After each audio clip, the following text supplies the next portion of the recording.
Necrophilia. What? Necrophilia. What the fuck? Necrophilia. Sexual intercourse and or attraction to corpses.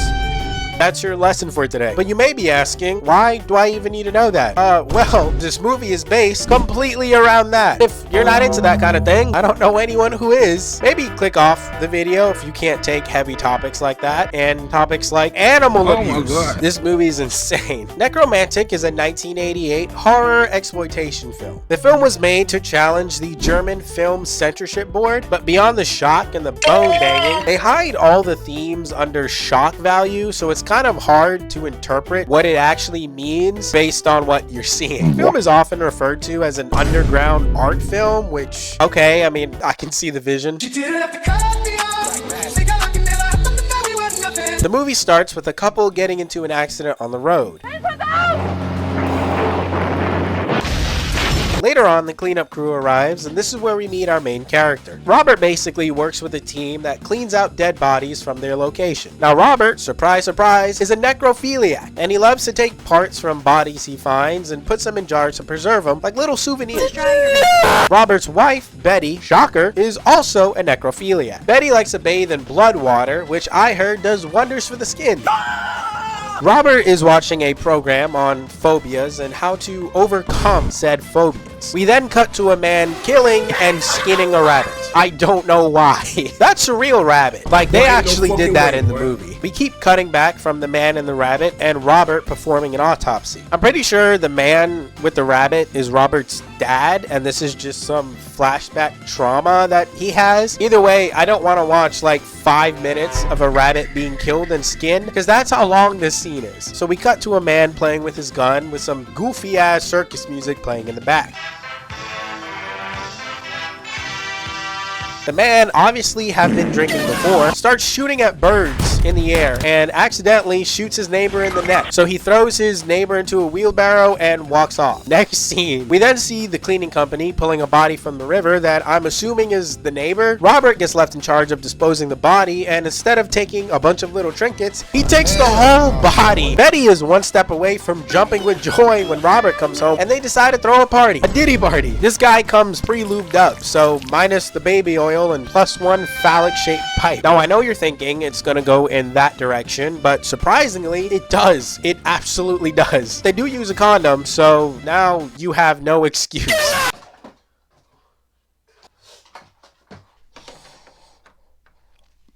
That's pretty much what it looked like.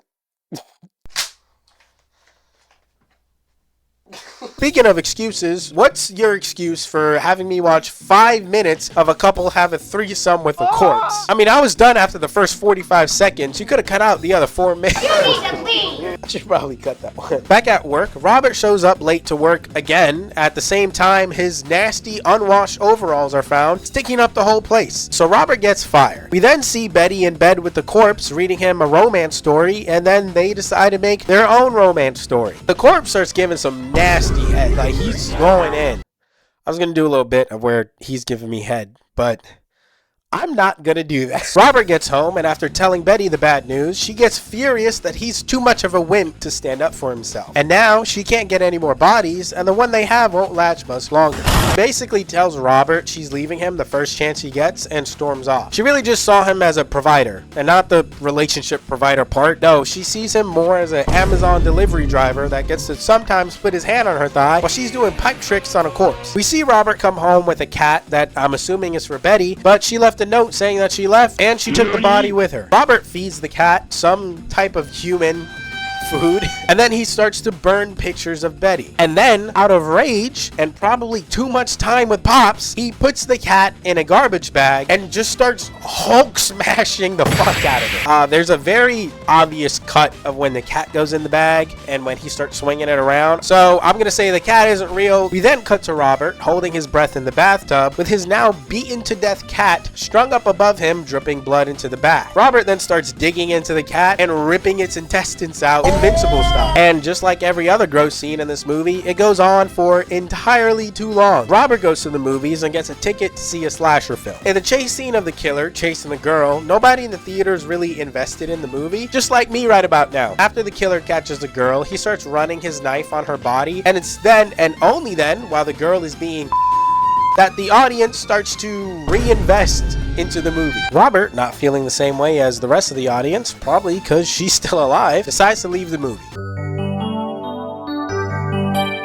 So Robert returns home, and with seemingly nothing left for him, he pops some pills and chugs out a drink to hopefully finish the job. Robert wakes up in a dream where he's trapped in a garbage bag, and when he rips out, we can see that half of his face is rotted off. A random woman comes out of nowhere and brings him Brad Pitt's box from Seven. They then start tossing the head around like it's a ball and frolicking through the meadow, and one time as the ball is coming to Robert, it switches to intestines right before he catches it. Robert wakes up, and alas, the pills did not pop enough. So Robert, trying to blow off some steam that nothing else seems to do, goes out to find a hooker. Robert tells the hooker that whatever they do, it has to be done in a graveyard. I guess the graveyard thing is just to keep the same vibe and atmosphere of what he knows he likes, because maybe then he'll get a load off. Apparently not, because Robert can't get it up, and the hooker starts laughing at him for it. Robert, now completely losing his marbles, starts choking the hooker out and kills her. And it is then, and only then, that his little guy decides to wake up. The next morning, the gravedigger shows up and freaks out, and Robert, in a panic of what the fuck do I do, chops his head off with his own shovel.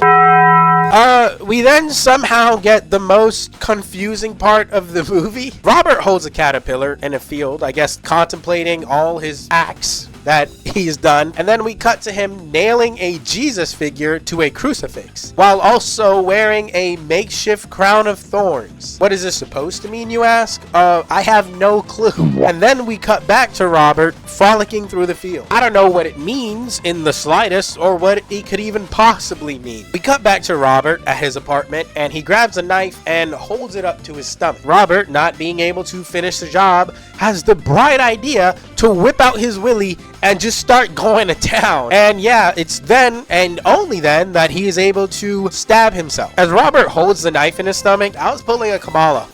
Do not come. Do not come. I'm gonna come. Robert starts shooting ropes, and I mean ropes on ropes. And as the ropes keep shooting, they turn into blood ropes. And as if this wasn't enough, we keep cutting back to the rabbit scene in the beginning with his dad, and this time is playing in reverse. So it's fine, because you know, now the rabbit is being alive.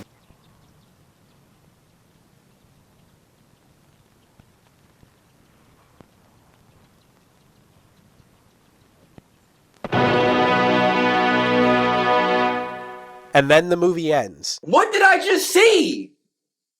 What did I just see? Like I said, this movie is confusing, especially with the themes of the movie, and even after watching it again, I'm still a little confused. So the whole thing with Robert and his dad could co-align with what the program was saying about phobias and how to overcome phobias. It also said something about how you could become attracted to the phobias. So maybe Robert was scared of death or dead things, and he was so scared of it because he witnessed so much as a child that now he's starting to form an attraction to it. So now he has an attraction to dead things. I don't know. It would make a little more sense if it was an attraction to animals or dead animals, but that would make this a very different movie. We don't really get a lot about Betty's angle in the movie, besides that she doesn't really care about Robert, just the bodies he brings. But was she like this before meeting Robert? Did he get her into it? I don't know. It doesn't really explain much. The whole Jesus thing, I'm just lost. The cutaway with Robert in the field, maybe it's Robert finally feeling free or accepting himself, and maybe that would explain why he goes to find a hooker later on just to see if he can have alternatives. But the whole cutting between the field and Jesus, I don't know what was going on there. Maybe he likes Jesus because Jesus died. The theater scene I personally really like. To me, it points to the audience watching the film and criticizes us for what we watch and enjoy. Like, how can we judge these couples for enjoying the movie when we ourselves enjoy that type of thing? Obviously not going as far as they did, but hey, maybe you do. Maybe you like a little slasher and basher on the couch. I mean, if you think about movies nowadays, even when they're not over the top, the more violence and death we see on screen, the more people tend to like the movie. So how can we point fingers at someone else who likes something equally disturbing, or a lot more disturbing for that matter? I don't know, but that's my takeaway from it. You know, I've never wanted to bang a corpse before in my life, but this movie didn't change a thing. I can tell you that. I still don't.